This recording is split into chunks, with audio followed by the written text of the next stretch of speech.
नमस्कार। चलिए आज फिजिक्स के क्लासिक एक्सपेरिमेंट को ना एक बड़े ही मजेदार और रोमांचक खेल में बदलते हैं। तो देखते हैं कि ये जो एक अनजान रेजिस्टेंस को ढूंढने का काम है, वो एक मुश्किल काम की तरह नहीं, बल्कि एक मजेदार चैलेंज की तरह कैसे बन सकता है।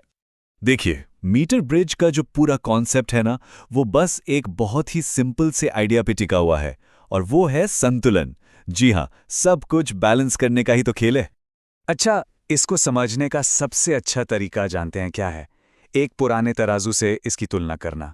अब जैसे एक तराजू में हम वजन को बैलेंस करते हैं, बिल्कुल वैसे ही यहाँ पर हम इलेक्ट्रिकल रेजिस्टेंस को बैलेंस कर रहे हैं। है ना कमाल की बात?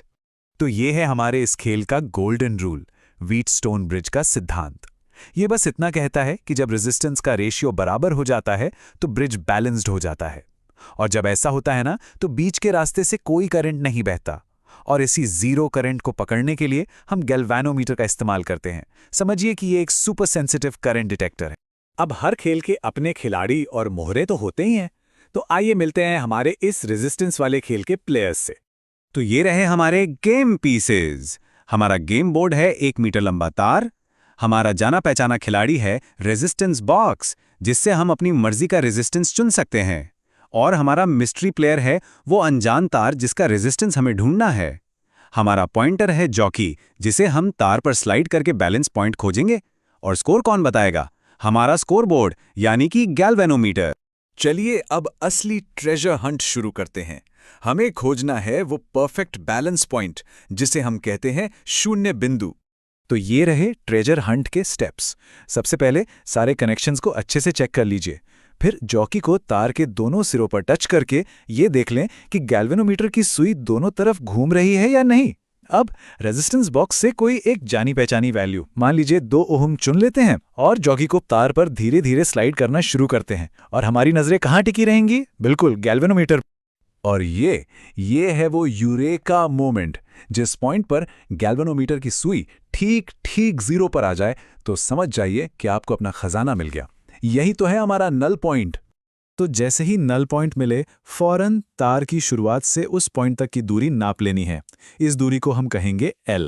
तो जाहिर सी बात है, जो बची हुई दूरी होगी वो होगी 100 - L सेंटीमीटर।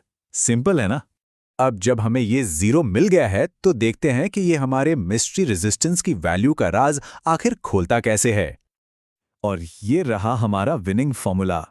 व्हीटस्टोन सिद्धांत के हिसाब से R और S का रेशियो तार की दोनों लंबाइयों यानी L और 100 - L के रेशियो के बराबर होगा। इसी को थोड़ा सा रीअरेंज करने पर हमें S की वैल्यू मिल जाती है। S बराबर है R गुणा 100 - L बटे L। बस सारी वैल्यूज इसमें डालिए और आपका जवाब हाजिर है। अब जब नियम पता चल गए हैं तो चलिए कुछ प्रो टिप्स भी सीख लेते हैं ताकि जो रिजल्ट्स हैं वो एकदम एक्यूरेट आएं।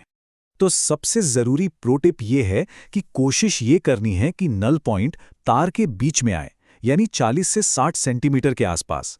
इससे रीडिंग सबसे ज्यादा सेंसिटिव और एक्यूरेट होती है। और दूसरी बात, जॉकी को तार पर घिसना नहीं है, बस हल्के से टच करना है, वरना तार खराब हो सकता है और हमारी रीडिंग में गड़बड़ हो सकती है। रेजिस्टेंस ढूंढना तो समझिए लेवल 1 था। अब क्या लेवल 2 के लिए तैयारी है? अगली चुनौती है इसी रेजिस्टेंस की वैल्यू का इस्तेमाल करके उस तार के मटेरियल का एक फंडामेंटल गुण यानी प्रतिरोधकता या रेजिस्टिविटी का पता लगाना। यह हमें यह बताता है कि कोई मटेरियल करंट को कितना रोकता है, चाहे तार कितना भी लंबा या मोटा क्यों ना हो।